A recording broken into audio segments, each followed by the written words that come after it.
열왕기상 6장에 있는 말씀입니다. 열왕기상 6장.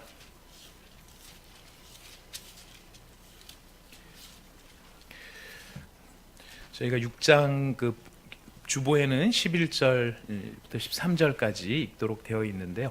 저희가 이해를 위해서 1절부터 저희가 13절까지 교독하도록 하겠습니다. 제가 먼저 본문 1절을 교독합니다. 이스라엘 자손이 애굽 땅에서 나온 지 480년이요 솔로몬이 이스라엘 왕이 된 지 4년 12월 곧 둘째 달에 솔로몬이 여호와를 위하여 성전 건축하기를 시작하였더라. 솔로몬 왕이 여호와를 위하여 건축한 성전은 길이가 60규빗이요 너비가 20규빗이요 높이가 30규빗이며 성전의 성소 앞 주랑의 길이는 성전의 너비와 같이 20규빗이요 그 너비는 성전 앞에서부터 10규빗이며 성전을 위하여 창틀이 있는 붙박이 창문을 내고 또 성전의 벽 곧 성소와 지성소의 벽에 연접하여 돌아가며 다락들을 건축하되 다락마다 돌아가며 골방들을 만들었으니 하층 다락의 너비는 5규빗이요 중층 다락의 너비는 6규빗이요 셋째 층 다락의 너비는 7규빗이라 성전의 벽 바깥으로 돌아가며 턱을 내어 골방 들보들로 성전의 벽에 박히지 아니하게 하였으며 이 성전은 건축할 때에 돌을 그 뜨는 곳에서 다듬고 가져다가 건축하였으므로 건축하는 동안에 성전 속에서는 방망이나 도끼나 모든 철 연장 소리가 들리지 아니하였으며 중층 골방의 문은 성전 오른쪽에 있는데 나사 모양 층계로 말미암아 하층에서 중층에 오르고 중층에서 셋째 층에 오르게 하였더라. 성전의 건축을 마치니라. 그 성전은 백향목 석가래와 널판으로 덮었고 또 온 성전으로 돌아가며 높이가 5규빗 되는 다락방을 건축하되 백향목 들보로 성전에 연접하게 하였더라. 여호와의 말씀이 솔로몬에게 임하여 이르시되 내가 지금 이 성전을 건축하니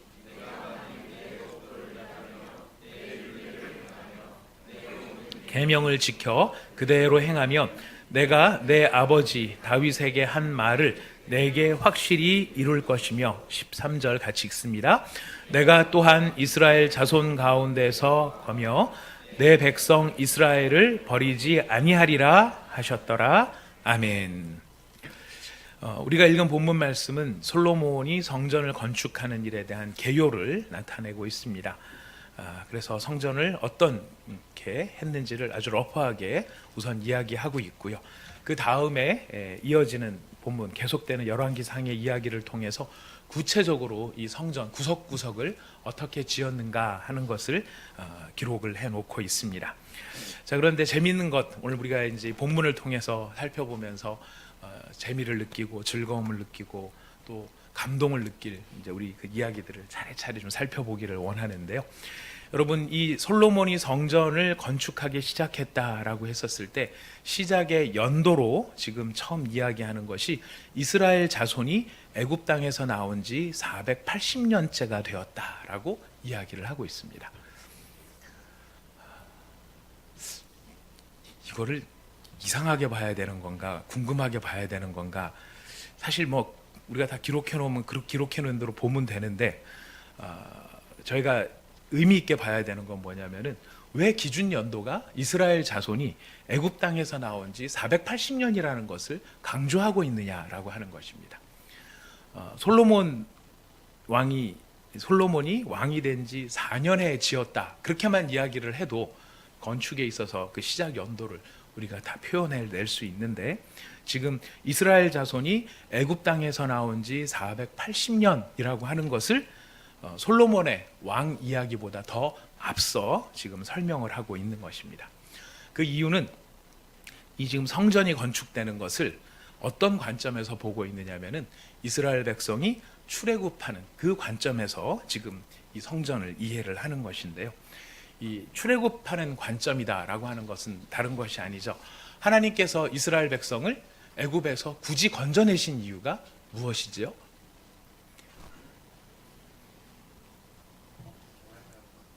예, 이제 우리 온사랑의 교회 성도님들은 이제 확실히 십계명을 다 읽으신 것 같습니다.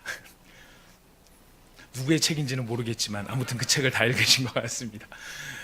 우리 거기에 보면 거기에서도 한번 예전에 말씀을 드렸지만 하나님께서 애굽에서 이스라엘 백성을 건져내신 것은 이스라엘 백성들을 하나님의 자녀로 삼으시고 그 자녀들 가운데 거주하시기 위하여, 거하시기 위하여, 함께 계시기 위하여 그들을 불러내셨습니다. 하나님께서 하나님의 백성과 함께 한다라고 하는 주제는요, 성경 전체를 통해서 가장 중요한 주제라고 말할 수 있습니다. 하나님이 하나님의 백성과 함께 한다. 우리는 그 하나님께서 하나님의 백성과 함께 한다는 걸 참 당연하게 생각하고 또 하나님이 나와 함께 하시지라고 우리 다 생각을 하고 있습니다. 하지만 하나님께서 누군가와 함께 하신다는 것은요, 사실 굉장히 어마어마한 이야기인 것이고요. 하나님께서 어떤 사람과 함께 하려면은 사실은 그냥 함께 할 수 있는 게 아니라 사실 굉장히 중요한 한 가지 전제가 해결이 돼야만 그 사람과 함께 할 수 있습니다. 하나님께서 사람과 함께 하시기를 원하신다라는 주제가 성경에서 가장 중요한 주제라고 하는 이유가 뭐냐면, 에덴 동산을 하나님이 만들어 놓으시고 사람을 창조하신 이유, 그것은 에덴 동산 가운데서 하나님이 사람과 함께 거하시기 위해서 에덴 동산을 창설하셨죠. 그런데 그 에덴 동산의 비극이 일어나서 하나님은 에덴 동산을 떠나시고 또 이 아담과 하와는 에덴 동산에서 쫓겨나게 됩니다. 하나님과 인간이 함께 하지 못하게 된 것이죠. 인간의 죄로 말미암아 그 일이 생긴 것입니다. 하나님께서 함께 하시기 위해서 지었던 인간이 하나님께 반역을 일으키는 바람에 하나님께서 그들을 떠나시게 되는, 함께 있지 못하게 되는, 그들의 더러움 때문에, 그들의 냄새남 때문에, 그들의 추악함 때문에 함께 있지를 못하십니다. 바로 이렇게 에덴 동산은 인간이 하나님과 분리되는 비극을 알려줍니다. 그 비극은 노아의 방주 때 절정을 이루게 되죠. 그래서 하나님께서 모든 인간들을, 죄된 인간들을, 더러운 인간들, 냄새나는 인간들, 하나님 없이 자기 멋대로 살겠다는 그런 인간들을 하나님께서 마침내 심판을 하십니다. 근데 그 심판 가운데서도 한 사람에게 은혜를 베푸셔서 인류가 보존될 수 있도록 해주시는데요, 그 노아의 방주가 상징하는 것은 하나님이 어디에 계신다? 노아의 방주 가운데. 누구와 함께? 노아와 노아 8 식구들과 함께 계신다 하는 것을 보여주는 것이고요. 이 모티브, 이런 비유가 연장되는 게 누구냐면은 모세입니다. 모세의 갈대상자, 모세가 갈대상자 가운데 들어가죠. 이 방주라는 말과 갈대상자라는 말이 히브리어로는 테베라는 말인데요, 이 테베라는 말은 여기에 이 두 번의 방주하고 갈대상자에만 쓰인 것입니다. 노아에게 방주가 있었다면 모세의 방주는 갈대상자였던 것이죠. 근데 이 방주가 됐든 갈대상자가 됐든 중요한 의미는 뭐냐면 하나님이 그들과 함께 하신다라는 것입니다. 하나님이 함께 하시는 것이 너무 중요하기 때문에 이 방주의 역할, 또 갈대상자의 역할, 이것을 하나님의 백성들 가운데서 공개적으로 하도록 하기 위해 하나님께서 성전을 허락을 하십니다. 원래는 성막이 있었고 그 성막을 성전으로 잇고요. 그 다음에 하나님께서 사람과 함께 하시기 위하여 급기야는 독생자를 보내셔서 메시아 예수를 우리 가운데 보내십니다. 근데 메시아 예수의 다른 별명이 무엇입니까? 여러분 잘 아시는 대로 임마누엘이죠. 임마누엘이 무슨 뜻입니까? 하나님이 우리와 함께 하신다. 하나님이 우리와 함께 하신다. 예수님께서 몸으로 계실 때 우리와 함께 하셨지만 승천하신 이후에 성령을 보내셔서 성령이 우리 가운데 내주하시며 우리와 교통 교제를 하십니다. 여러분 축도 들을 때 성령님, 성부의 은혜와 성자의 사랑하심과 거꾸로인가요? 네, 중요한 건 세 번째, 성령의 교통 교제, 위로하심이, 이런 말씀을 들으셨을 겁니다. 교통 교제, 위로한다는 말이 무슨 뜻이라고 생각하시면서 축도를 받으셨습니까? 교통, 교제, 위로하심. 이것을 함축한 헬라어 단어가 코이노니아입니다. 코이노니아 많이 들으셨죠? 성령님과 교제하는 것이고 성령님과 사귀는 것입니다. 지금 하나님께서, 성부께서 우리 가운데 은혜를 베푸시고 성령께서, 성자께서 우리에게 사랑을 베푸시고 성령은 우리와 함께 사귀고 교제를 나누시는 것. 그게 바로 교통한다는 말이거든요. 이렇게 교통하시는데 어디서 교통하시냐면 내 안에서, 나의 영혼 안에서 나를 성전으로 삼으시고 이 안에 임재해 계시면서 성령님께서 나와 함께 하신다는 것입니다. 이것이 궁극적으로 이루어지는 것이 요한계시록입니다. 하나님께서 새하늘과 새 땅을 창조하시죠. 요한계시록 21장에 가서 보시면 새하늘과 새 땅을 창조하시는데요. 여러분, 새하늘과 새 땅의 모습은 한번 읽어봐도 참 은혜가 넘칠 것 같습니다. 우리가 장례식 때만 이 부분을 주로 많이 읽는데요. 장례식 때 쓰라고 준 본문이 아니고 우리 평상시의 모든 삶 속에서 우리한테 깨달으라고 주신 말씀입니다. 요한계시록 21장입니다. 그리고 뮤지컬 요한계시록은 지금 대학로에서 상영을 하고 있습니다. 여러분들 보시고 많이 가서 진짜 은혜 받으시기를 바라겠습니다. 요한계시록 21장 1절 말씀부터 우리가 보도록 하겠습니다. 모든 요한계시록의 마지막, 성경의 제일 마지막, 하나님의 역사의 제일 마지막에 궁극적으로 이루시려고 하시는 하나님의 계획, 하나님의 목적입니다. 우리 21장 1절 말씀부터 우리 4절 말씀까지를 먼저 같이 읽어보겠습니다. 시작. 또 내가 새 하늘과 새 땅을 보니 처음 하늘과 처음 땅이 없어졌고 바다도 다시 있지 않더라. 또 내가 봄에 거룩한 성 새 예루살렘이 하나님께로부터 하늘에서 내려오니 그 준비한 것이 신부가 남편을 위하여 단장한 것 같더라. 내가 들으니 보좌에서 큰 음성이 나서 이르되 보라, 하나님의 장막이 사람들과 함께 있음에 하나님이 그들과 함께 계시리니 그들은 하나님의 백성이 되고 하나님은 친히 그들과 함께 계셔서 모든 눈물을 그 눈에서 닦아주시니 다시는 사망이 없고 애통하는 것이나 곡하는 것이나 아픈 것이 다시 있지 아니하리니 처음 것들이 다 지나갔음이로라. 하나님께서 새하늘과 새 땅을 만드십니다. 새하늘과 새 땅을 만드시는데 새하늘과 새 땅의 중심에는 새 예루살렘 성이 있습니다. 새 예루살렘의 중심에는 하나님의 장막이 있습니다. 하나님의 장막이란 하나님의 집이거든요. 그 하나님의 집 가운데 하나님이 임재해 계십니다. 그 임재하신 하나님의 집 안에 우리 모든 하나님의 자녀들을 부르셔서 그 안에서 함께 살게 하시는 것입니다. 그래서 하나님의 궁극적인 계획은 어디 있는가? 우리와 함께 하시는 것, 우리와 함께 하시기를 원하신다는 것입니다. 바로 그게 우리와 함께 하시기를 원하시는 하나님께서 이제 이 모든 일들을 계획을 하시는데요.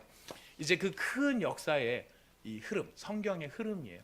지금 하나님께서 나에게 원하시는 게 뭘까? 여러분 각자에게 삶 속에서 여러 질문도 있고 도전도 있으실 겁니다. 하나님이 나한테 원하시는 게 뭘까? 하나님은 나한테 뭘 해주기를 원하실까? 여러 가지 좋은 걸 다 해주기를 원하실 거예요. 근데 가장 중요하게 하나님이 원하시는 게 무엇일까요? 그거 하나는 우리가 마음속에 늘 새겨야 될 것 같습니다. 하나님이 우리 각자에게, 또 우리 교회에게 원하는 것 한 가지, 함께 하기를 원하시는 겁니다. 함께 하기를. 내가 너와 함께 하기를 원한다. 너도 나와 함께 하기를 원한다. 우리가 언제 떠났나요? 떠났는지 안 떠났는지 한번 계속 말씀을 통해 살펴보도록 하겠습니다. 이렇게 우리와 함께 하기를 원하시는 하나님께서 이제 출애굽한 이스라엘 백성들, 그 백성들과 함께 하시기 위해서 성막을 만들게 하셨죠. 그 성막을 통해서 하나님께서는 하나님 이스라엘 백성과 함께 하신다는 것을 보여주셨고, 이제 다윗의 때를 지나 솔로몬의 때에 이르렀을 때 성막을 지나 이제 성전을 짓는 일이 일어납니다. 여러분, 이 성전을 짓는 러프한 이야기를 보셨는데요. 여러분 평소에 생각하실 때 성전, 하나님의 성전 그러면 일단 성전의 크기가 대충 얼마큼 컸을 것 같다는 생각이 드십니까? 여러분 그냥 일반적인, 갑자기 막 생각하지 말고 생각하지 마시고 평소에 생각하셨던 여러분의 생각에 하나님의 성전 그러면 그 성전이 얼마나 컸을 것 같은가? 여러분 생각은 어떠십니까? 얼굴 표정이 별 생각이 없습니다라는 생각은 한 두 분 계신 것 같고, 여러분 우리가 보통 하나님의 성전이 얼마나 컸을까 그러면은 일단 상당히 좀 크지 않았을까? 꽤 크지 않았을까라는 생각이 듭니다. 상당히 컸을 것 같아요. 저도 그런 생각을 많이 가지고 있었거든요. 뭐 이렇게 조감도라든가 이렇게 상상도라든가 또 이렇게 어디 보면은 책에 나오는 여러 가지 것들을 보면은 이 성전 그러면 굉장히 큰 느낌이 드는 그런 것이 성전이었는데요. 오늘 지금 6장에 그리고 있는 성전의 모습을 보면은 이래요. 길이가 60규빗, 너비가 20규빗, 높이는 30규빗. 한 규빗이 45cm에서 50cm 정도 됩니다. 좀 뭐 정확하지가 않아 가지고요. 그래서 이걸 기준으로 생각을 해 봤더니 제일 크게 50cm를 기준으로 잡으면 길이가 30m, 너비가 10m, 높이가 15m예요. 그러면 너비가 10m라 그러면 우리 예배당에 여기서 여기까지가 얼마나 될까요? 정구충 집사님 계셔야 되는데 여기서 여기까지 얼마나 될까요? 한 10m 될까요? 10m 정도 될 것 같아요. 지금 요 정도 폭이라는 거예요. 요 정도 폭. 요 정도 폭의 길이로 30m예요. 저 뒤쪽으로 30m를 가는 거예요. 그래서 제가 면적을 따져봤어요. 면적을 따져봤더니 넓게 잡으면 90평이에요. 좁게 45cm를 기준으로 잡으면 73.6평이에요. 우리 교회 예배당 한 층이 요 층이 90평 정도 되거든요. 그러니까 성전의 전체 크기가 면적으로 보면은 우리 예배당만 한 것이 성전의 본래 크기였다는 거예요. 여러분 상상하실 때 생각하셨을 때 비슷하십니까? 생각보다 조금 작습니까? 생각보다 조금 작습니까? 많이 작습니까? 사실 많이 작아요. 저도 계산을 막 해보다가 계산이 틀렸나 싶어갖고 여러 번 계산해봤어요. 여러 번 계산해봤는데 성전이 전체 면적이요. 우리 본당, 그래서 우리가 여기로 온 게 그냥 보통 인연이 있는 게 아닌 것 같아요. 자, 그런데 성전은 요 정도 사이즈인데요. 성막은 훨씬 작았어요. 이스라엘 이제 지고 다니고 메고 다니는 이 성막은 따져보면 한 27평, 30평이 안 되는 규모의 성막을 가지고 있었는데 그거보다는 성전을 지을 때 좀 넓게 짓게 된 거예요. 제가 이걸 보고서 다른 신전들 어떤가 한번 궁금해서 막 찾아봤어요. 그랬더니 우리한테 좀 널리 알려져 있는 게 익숙한 게 아데미의 신전 들어보셨죠? 아데미 신전. 성경에 보면 위대하다 아데미여 뭐 이런 사도 바울의 사도행전에 나오는 이야기입니다. 아르테미스 신전인데요. 이 아르테미스 신전은 면적이 미터로는 9,288 제곱미터. 이렇게 말하면 우리가 잘 느낌이 안 와요. 아무리 평이 더 익숙한 것 같아요. 2,800평 정도가 됩니다. 이방 여신의 신전이 2,800평이에요. 그러면 널리 알려진 건 올림푸스의 제우스 신전이에요. 여러분 그리스 그럼 딱 아테네 언덕에 올라가 있는 거 있죠. 걔가 658평 정도가 돼요.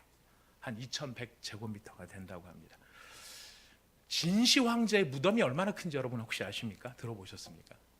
우리한테 익숙해진 건 병마 용갱이라 그래가지고 이제 진흙 토기로 만든 그 군사들 이렇게 나왔잖아요. 저도 이제 그걸 보면서 야, 참 진시황 되게 크다라고 생각을 했는데 제가 자료를 좀 조사를 해보니까요. 진시황이 묻혀 있는 봉분은 아직도 발굴이 안 된 상태래요. 근데 그 봉분의 높이가 이 봉분의 언덕 높이가 115m라 그러고요. 높이가. 근데 그 115m짜리 봉분을 둘러싼 외성이 있는데 그 봉분부터 외성 전체의 면적이 70만 평이라 그럽니다. 너무 커서 개념도 안 와요. 근데 더 놀라운 건 뭔지 아십니까? 병마용갱이라고 하는 것은 그 외성 바깥에 있는 200여 개의 갱들 중에 하나라는 거예요. 200개의 갱 중에 한 개를 발굴을 한 게 우리가 지금 여러분들 혹시 중국 가서 관광하시면 보는 그 병마용갱, 그게 진시 황제의 규모인 거예요. 상상이 안 되는 겁니다. 그런 게 200개가 있고 발굴은 아직 한두 개밖에 안 됐고 아직 본붕은 도착도 못해 있는, 중간에 끼어 있는 정원이 70만 평. 여러분 이 정도 돼야 뭐 좀 뽀대가 난다고 얘기하지 않겠습니까? 진시황이 이런 무덤을 짓는데 40년 가까이 걸렸다 그래요. 38년 정도 걸려서 이렇게 만들었다.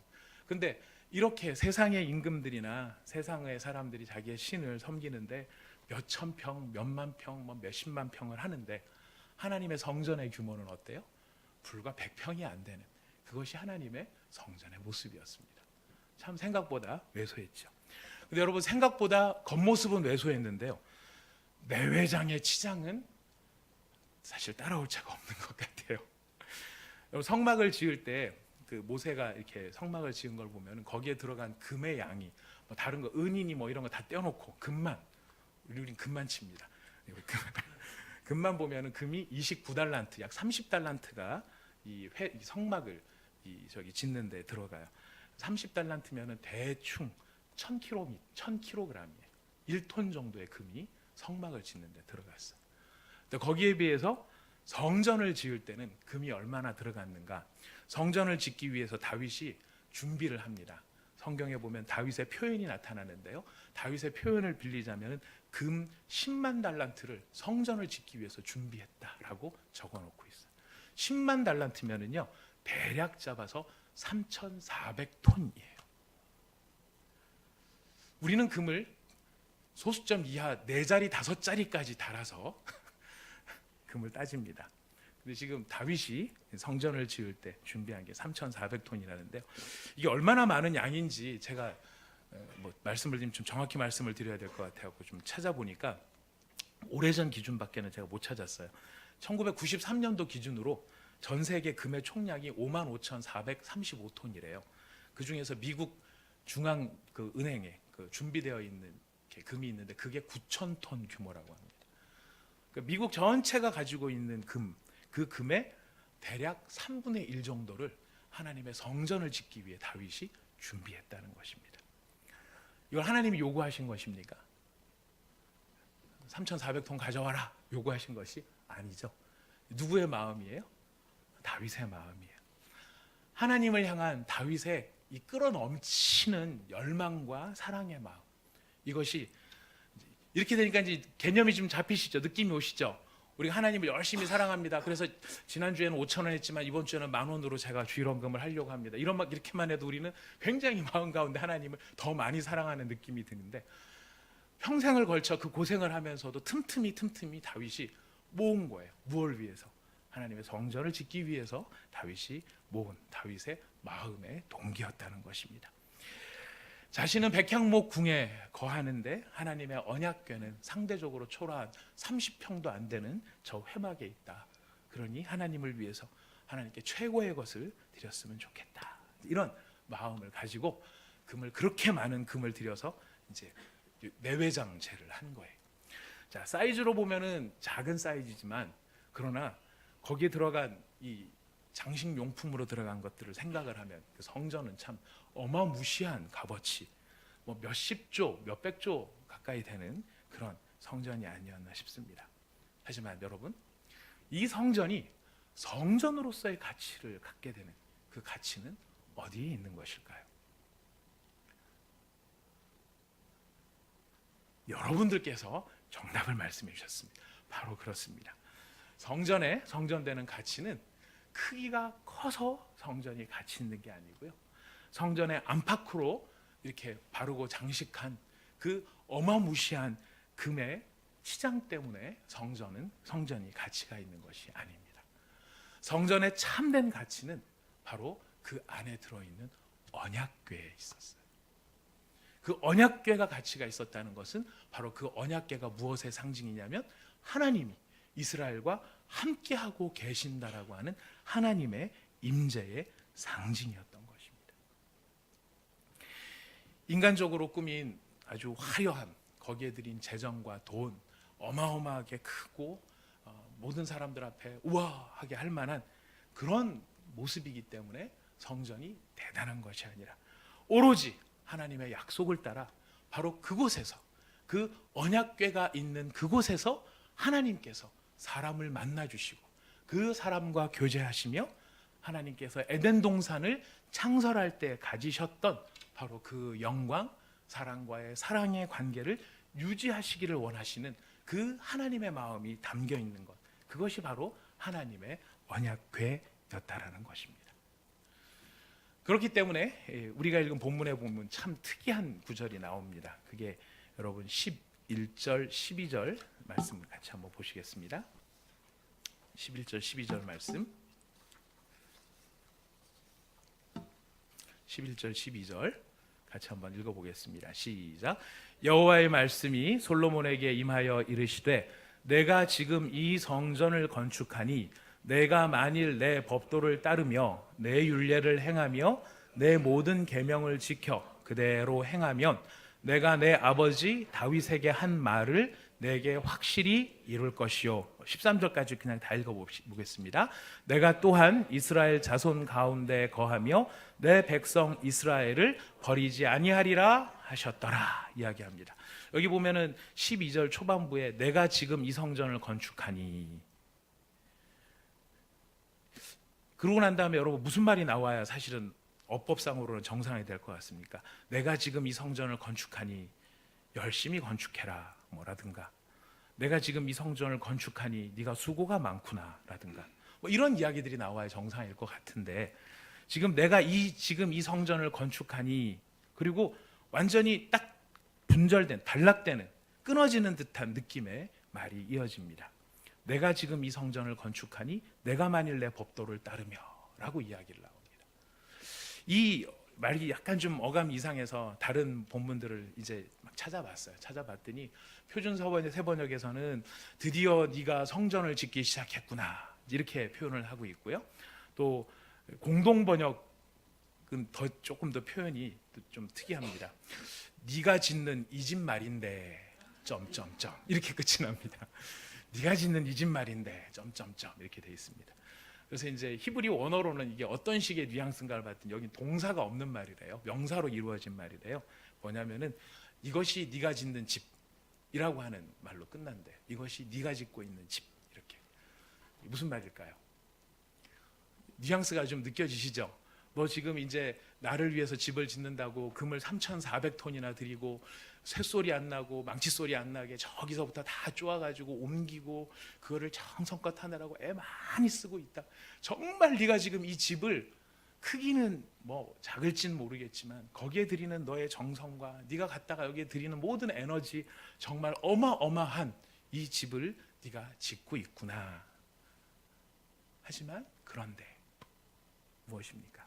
그런데 지금 하나님께서 솔로몬한테 이루어지고 싶은 사실 선물이 있어요. 그 선물은 우리가 읽은 본문 가운데 보면 세 가지로 등장을 합니다. 내가, 하나님이죠. 하나님께서 너의 아버지, 네 아버지 다윗에게 한 말을 솔로몬 너에게 확실히 이룰 것이고, 내가, 하나님께서 또한 이스라엘 자손 가운데 거하실 것이며 내 백성 이스라엘을 버리지 아니할 것이다. 무엇 때문에? 네가 짓는 성전 때문이 아니라, 성전 때문에 내가 네 아버지 솔로몬이, 다윗이 한 약속을 너한테 이루어지고, 네가 성전을 지었기 때문에 내가 이스라엘 백성 가운데 거하고, 네가 성전을 지었기 때문에 내가 내 백성 이스라엘을 버리지 않는 것이 아니다. 내가 이런 아름다운 약속을 성취하는 것은 다른 것이 아니라 무엇 때문이라고요? 네가 내 법도를 따르고 내 율례를 행하고 내 모든 계명을 지킨다면, 한마디로 말하면 뭘까요? 네가 내 말을 듣는다면, 네가 나의 말, 하나님의 말씀이죠. 여호와의 말씀입니다. 여호와의 말씀을 듣는다면 내가 이것을 이루어 주는 것이다. 성전을 지었기 때문에, 그 성전이 멋지기 때문에, 아름답기 때문에 너에게 이런 약속을 이루는 것이 아니라, 네가 하나님의 약속의 말씀, 하나님의 언약의 말씀을 마음에 새기고 그 말씀을 듣고 그 말씀을 묵상하고 그래서 그 말씀을 지켜 행한다면 내가 그것으로 이런 아름다운 약속을 이룰 것이다 라고 하나님이 말씀하시는 거예요. 지금 무엇을 강조하시느냐면은, 네가 지금 성전을 짓고 있지만 성전의 화려함이 성전의 가치가 있는 것이 아니라, 성전의 참된 가치는 그 안에 있는 무엇 때문에? 언약궤. 언약궤 안에 뭐가 들어있어요? 예전에 세 가지 들었는데요, 이 솔로몬 때 오니까 한 가지로 줄어들어요. 원래는 초반부에는 하나님의 언약을 새긴 십계명의 두 돌판과 다음에 하늘에서 내렸던 만나를 모아놨던 항아리와 아론의 지팡인데 거기서 싹이 난, 저는 처음에 중학교 다닐 때 교회를 처음 다녔는데 들었을 때 아론의 싹난 지팡이라 그래서 아론의 지팡이에 계란 2개가 붙어 있는 줄 알았었습니다. 싹난 지팡이가 아니고 싹이 난 지팡이에요. 싹난이 아니고 싹이 난 지팡이에요. 죽은 줄 알았던 막대기에서 싹이 났어요. 생명력이, 능력이 거기 있었다는. 근데 이제 그게 다 없어지고 뭐만 거기에 들어있느냐면은 두 돌판이 들어있는. 그 돌판에는 하나님과 이스라엘의 언약의 관계가 들어있을 뿐만 아니라 그 돌판에는 하나님의 약속의 말씀이 거기에 새겨져 있었던. 성전이 가치가 있는 것은, 성전이 성전으로 가치가 있는 것은 바로 그 약속의 말씀을 따라 하나님이 그곳에 임재해 계시고, 그 임재해 계신 하나님이 너희와 함께하고 계신다는 그 약속 때문에 성전은 가치가 있었던 것입니다. 자, 그렇다면 오늘날 우리들에게는 하나님이 우리와 함께 하신다라고 하는 것을 보여주실 수 있는 언약의 징표가 무엇이 있을까요?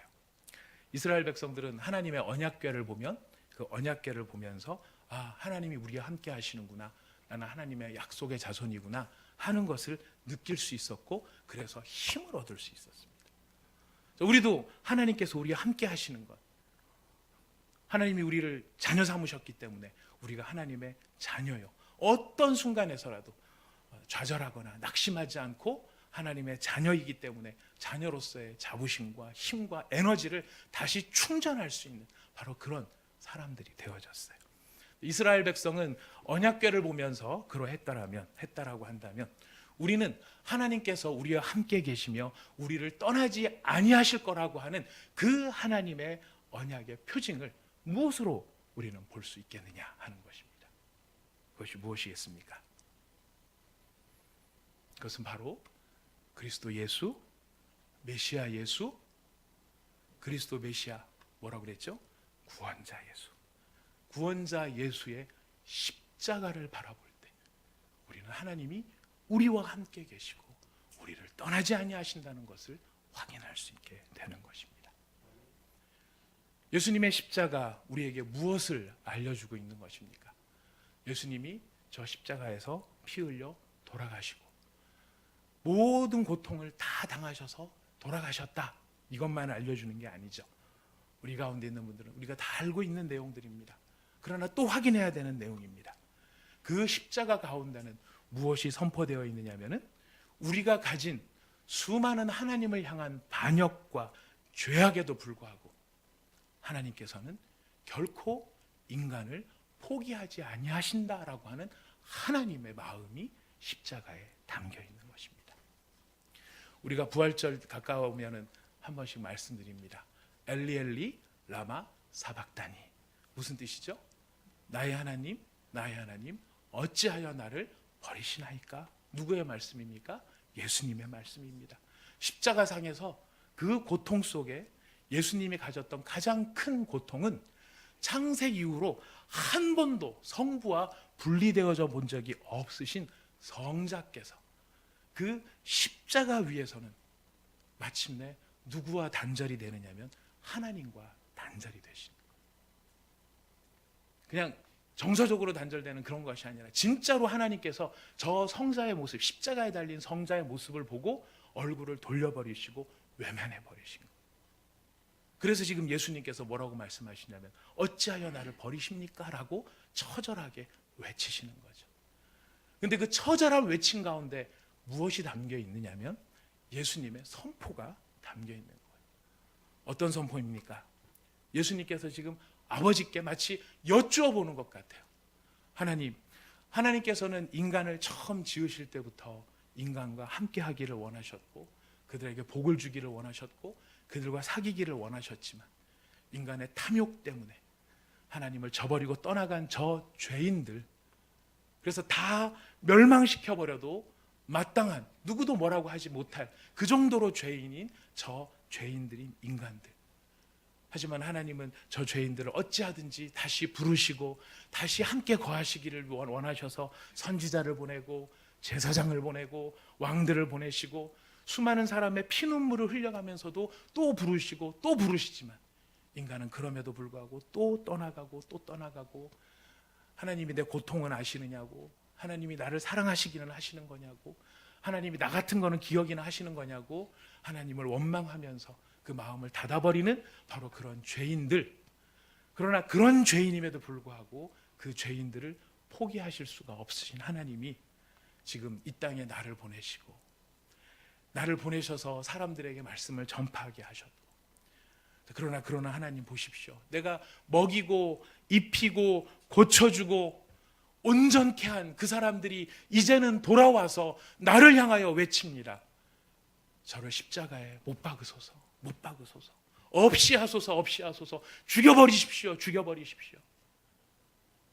그런데 그런 하나님을 거절하는 저런 인간들을 포기하실 수가 없으시기 때문에, 저 인간들을 포기 못하시는 하나님이 저 인간들 대신에 지금 나를 버리고 계십니까?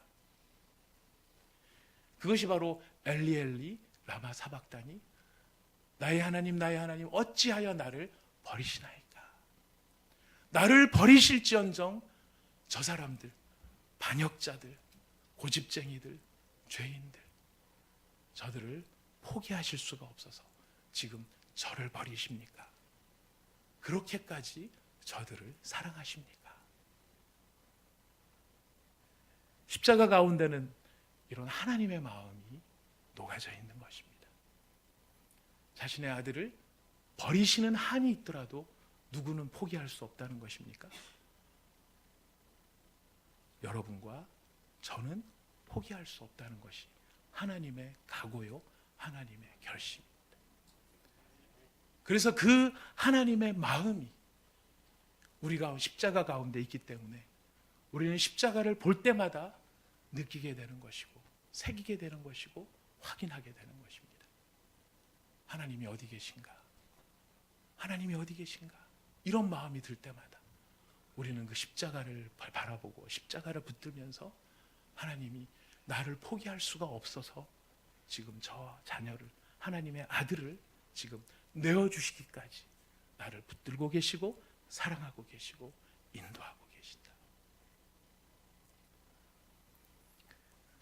우리 가운데서 어떤 분들은 참 너무 안타깝게도 사랑하는 자녀를 앞서 보내신 분들도 계십니다. 몇몇 분들이 계십니다. 그 몇몇 분들의 경험 속에서 자녀를 앞서 보낸다라고 하는 것은 무엇으로도 표현할 수 없는 가슴 찢어지는 일들입니다.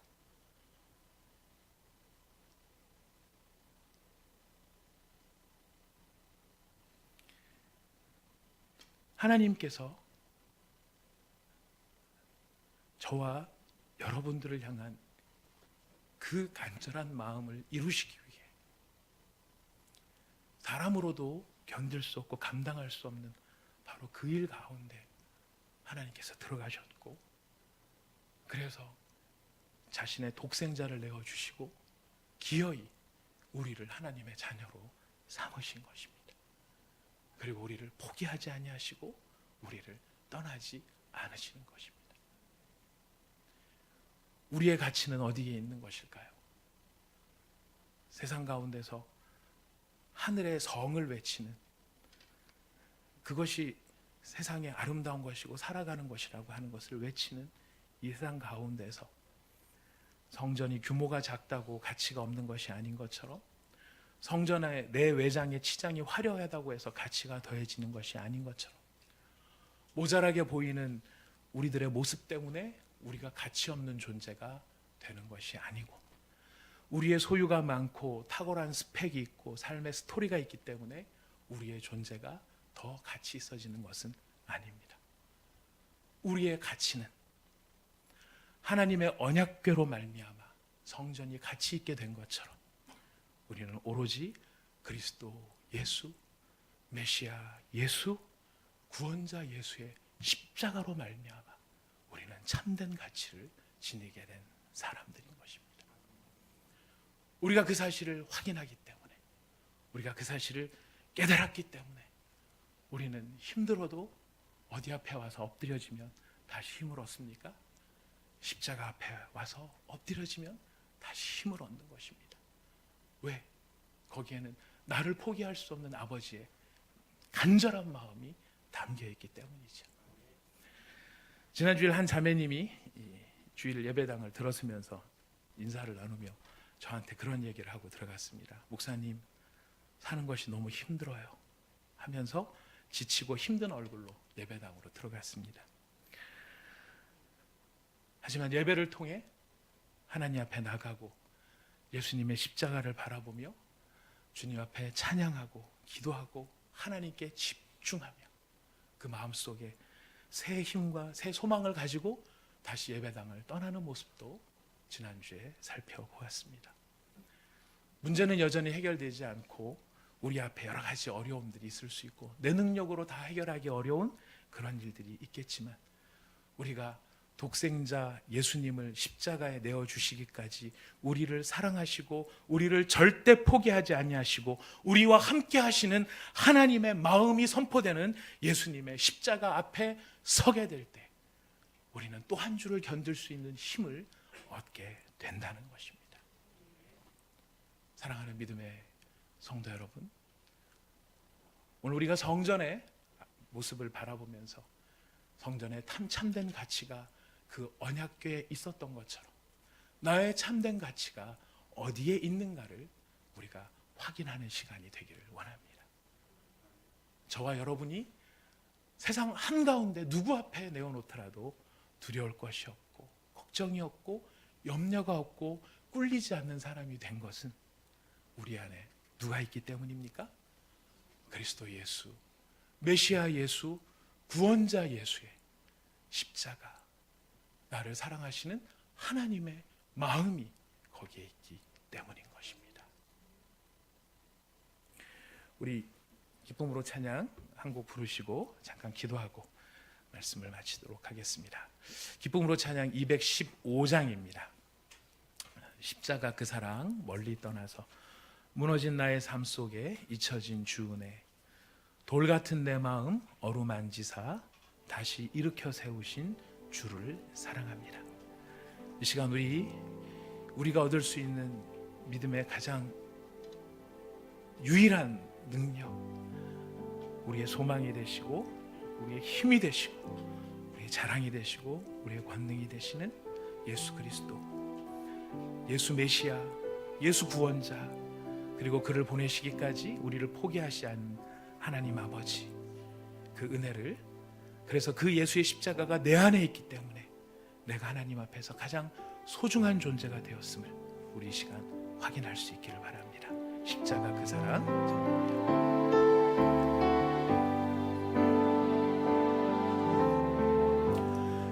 십자가 그 사랑 멀리 떠나서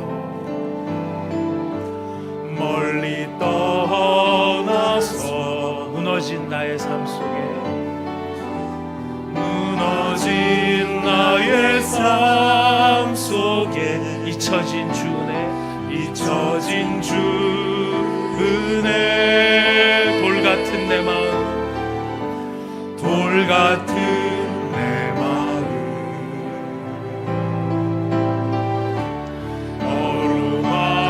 어루만지사 다시 일으켜 세우신 주를 사랑합니다. 주 나를 보호하시고 날 붙드시네. 너는 외롭고 정귀한 주님의 자녀라. 주 너를 보호하시고 널 붙드시니. 너는 외롭고 정귀한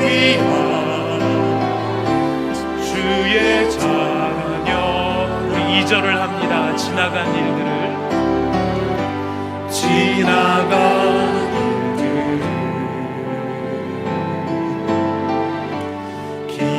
기억하지 않고 이전에 행한 모든 일 생각지 않으리.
나를 보호하시고 후렴만 합니다.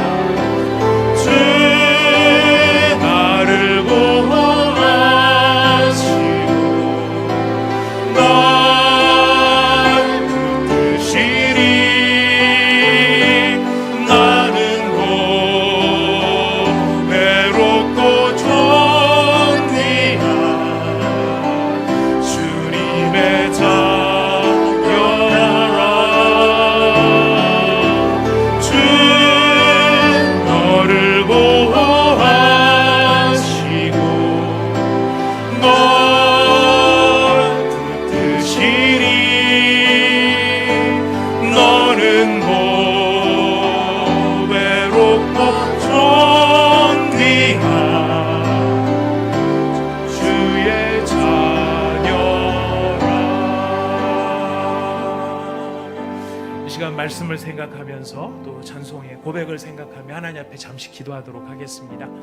하나님, 저의 가치가 어디에 있는 것일까요? 저는 어떤 존재인 것일까요? 우리가 어느 사이에 십자가의 은혜를 잊고 그 십자가 가운데 나타난 하나님의 마음을 잊고 우리의 삶 속에서 방황하고 힘들어하고 목적지를 잃어버린 채 살고 있는지도 모르겠습니다.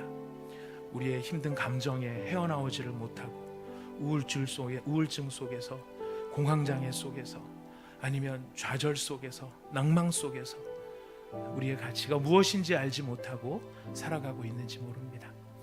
여러분, 성전은 규모가 작다고 해서 가치가 없는 것이 아니고, 성전의 내외장이 화려하다고 해서 가치가 있는 것이 아니라, 성전은 언약궤로 말미암아 하나님의 임재로 말미암아 가치가 있는 것처럼 오늘 우리 자신은 내게 임하신 하나님의 사랑, 예수의 십자가의 은혜 때문에 우리는 하나님 앞에 충분히 가치 있는 존재가 된 것을 우리가 다시 기억하기를 원합니다. 하나님은 우리를 사랑하십니다. 하나님은 우리를 놓치지 아니하십니다. 하나님은 결코 우리를 포기하지 아니하십니다. 우리 시간 함께 기도할 때, 주님, 이 사랑을 내가 다시 붙잡기를 원하고 이 사랑 속에서 다시 힘을 얻기를 원합니다. 주님의 마음을 알게 하시고 나를 사랑하시고 나의 가운데 임재해 계신 예수의 영광이 내 속에 있음을 주여 깨닫게 하여 주시옵소서. 이 시간 같이 하나님 앞에 기도하도록 하겠습니다.